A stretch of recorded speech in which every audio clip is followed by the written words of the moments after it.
All right, today we're going to be talking about volumes of prisms.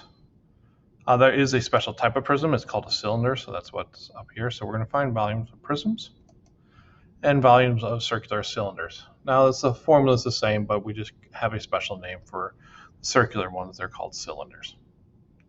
All right, so here's the formula, volume of a prism. Volume of a prism is found by taking the area of the base and multiplying it by the height. So how many, what the size is of the base here, in this case a rectangle or a square, we multiply it by height. It's kind of like a hotel. How do we figure out how many rooms are in the hotel? We take out how many are on the first floor, multiply it by how many floors we have. And then we can find out how many rooms we have. Now sometimes our base is knocked over on the side, like this one here, and notice it's a triangular prism, and the base is on the side and on the other side over here, and the height is actually the distance between those two bases. Remember, with your base, the base has to be the exact same shape. So when we're looking at this figure here, the only thing that's the exact same are these two triangles. That lets us know that those two are our bases. And then the height is the distance between those two bases, from the bottom floor to the top floor, even if it's on its side. All right, let's do a problem. So we have a rectangular prism here, and we got a base here on the bottom, and the exact same one on top. That's how we know that they go together. So formula is base times the height, and again we do this a big B because that's the area of the base. So the area of that base is just length times width. So this 16 and 25. So 16 and 25 get multiplied together, and then we multiply it by the height. How tall are we? We are 8 floors, or 8 centimeters tall this time. So multiply that all together and we get 3,200. So 3,200 cubic centimeters. Now notice it's cubic, so that's a little 3. We'll do that on ones coming up here.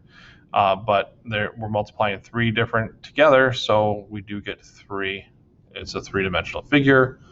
We get the exponent of a 3. Let's try another one. Again, we've got a base down here. The base is a rectangle, so we can figure out the base. Now here I went ahead and I separated it. You can solve it either way, like this one, or like the last one here. You can write it either way. I separated them, so I'm doing the area of the base first. So 6 times 2.5 is 15. And so the volume is the base times the height, so 15 times 3, or 45, and 45 feet cubed.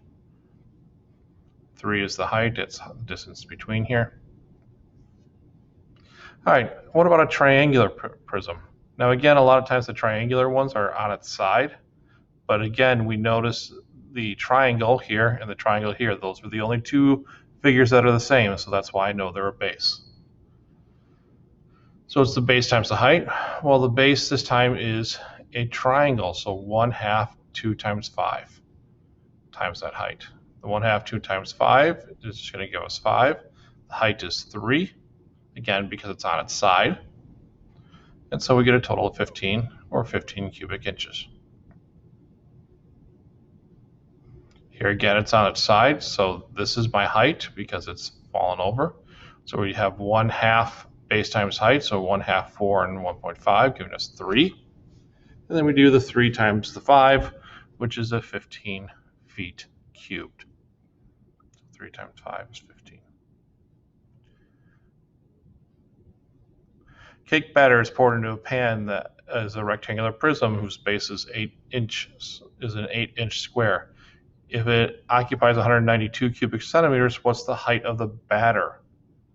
So this one is asking us to kind of solve a little bit backwards, but that's okay, we can do that. The base is length times width, and it's a square, so it's going to be 8 times 8. And notice that they already gave us the volume, it's 192. So what we're doing is we're actually trying to find that height. We didn't know what that height is. So it's 8 times 8 times h equals 192. 8 times 8 is 64. We're going to divide by 64, and the height is 3. So when we pour it into that pan, we're going to go ahead and get it to be 3 inches high. All right, here's the formula for the volume of a cylinder. Notice it is the same. It is still just base times height. But remember, the base for a circle is pi r squared.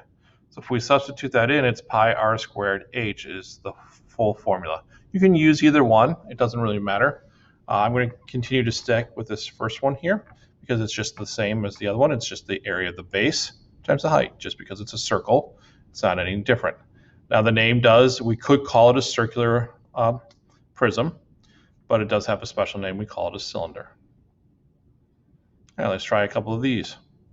So here we have our cylinder or our circular prism, and we have a radius of 7 and the height of 14. Again, the height goes in between our two bases. So if you want to estimate it, just to give a basic idea, pi is a little more than 3, 7 times 14, over 2,000. Let's actually find it though. Volume equals base times height. So we have the pi r squared for our base. Pi times 7 squared. The height then is 14. Plugging those in, multiply it all together, 2155.1. So that's cubic feet for our label, and that's what the volume is. Let's try another one. Be careful with this one. Find the volume of the cylinder, round to the nearest tenth. The diameter of the base is 10, and the height is 2. Now, we don't have a picture to show us this, but we can still solve this. If the diameter is 10, what do we know about the radius? The radius should be half that. So when we put it into our formula, the radius is just going to be 5. So we still have that same formula, pi times r squared, and then times the height. Pi times r squared, 5 squared is 25, 50 times pi, 157.1 cubic meters. If you have a pi button, you could use that on your calculator. If you don't, you can just use 3.14. Both should work, give you roughly the same answer. All right, one more. Here again, we have a picture, so it's a little bit easier. It's only 4 inches that's a radius, not a diameter. So my base is pi r squared, so 3.14 times 4 times 4, which is 50.24. Then that goes into my base times height. Height again is 7. Multiply that together, 351.68. It says round to the nearest tenth, so I'm going to 351.7 inches cubed. And that's what I have for you today.